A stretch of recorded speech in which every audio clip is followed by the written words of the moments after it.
This gear setup costs around 100 mil and is more than good enough to allow you to beat any boss you like in the entire game, given enough practice and patience of course. So what if I told you you'd be able to afford all this gear in 5 weeks by playing less than 5 minutes per day? Well, we're about to find out how to do that and get you on track to getting those Guardian bow pieces you've been thinking about for months. Let's go.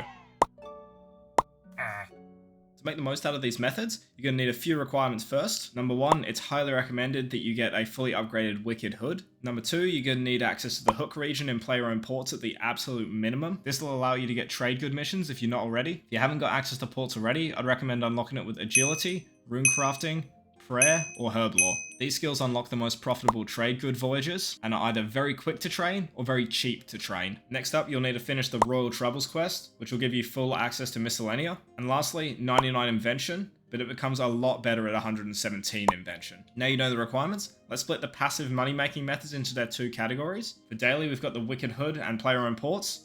And for weekly, we've got Miscellanea and Invention machines. It's good to note that you can add extra dailies and weeklies into this cycle. These are just my favorite ones that I find the most worthwhile doing. Before we get started, here's all the items you're going to need.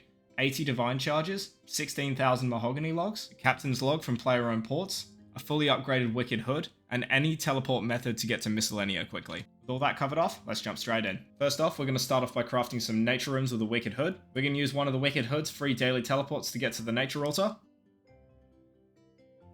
Withdraw the essence, and then craft the runes, and repeat that till you run out of essence.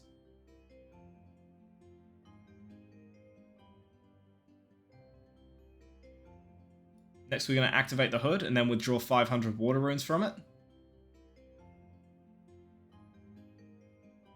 Then we're going to move on to the next daily, which is going to be player-owned ports. I want to preface this by saying that player-owned ports can take an incredibly long time to get to a point where it becomes profitable. But as the saying goes, the best time to plant a tree was 10 years ago. The next best time is right now. So if you haven't already started, count this as your opportunity to get started. Use your Captain's Log to teleport directly to player-owned ports. Then pull out your missions tab and check to see if you got any daily special missions for trade goods. You want to prioritize sending your ships out to these ones. That's because these missions only last a day and you'll lose them if you don't send out a mission. Next thing you want to do is start scrolling through your standard voyages and use all of these up trying to find trade good missions. You're going to send out ships to each one of these that you can and as many of them that you can. I got a little bit unlucky by not getting any trade goods for my daily missions, but we got a ton of luck on the standard voyages. We're going to send out ships to those ones now. Once you send out as many boats as you can with decent percentages, keep using your resets because you want to try and fill up all 3 slots with trade good missions to prepare yourself for the next day. That's the daily component done. On average, you'll make about 1.5 mil per day doing this. That's a very conservative estimate, assuming that you're not crafting boots and gloves to disassemble into components to make codexes with. On average, that will yield you almost twice as much money per day doing ports. To start the weekly components, we're going to teleport to Falador, then run to the Invention Guild. Then run all the way north to reload our Invention machines. Personally, I like to use the Plank Makers. While they're not the best profit, they are the easiest and almost guarantee profit every single time you use them. I've got 2 high capacity ones and 1 normal one. This will process about 16,000 logs per week at a cost of about 80 divine charges. We're going to top up the machines with 16,000 logs and then throw the divine charges in the generator and then go straight to Miscellanea next. We're going to hit the manage option on this guy and then deposit money to top off the coffers. Then you want to make sure that you've got maximum workers cutting maple trees and then as many as you can into fishing tuna. These methods will yield you the highest weekly profit.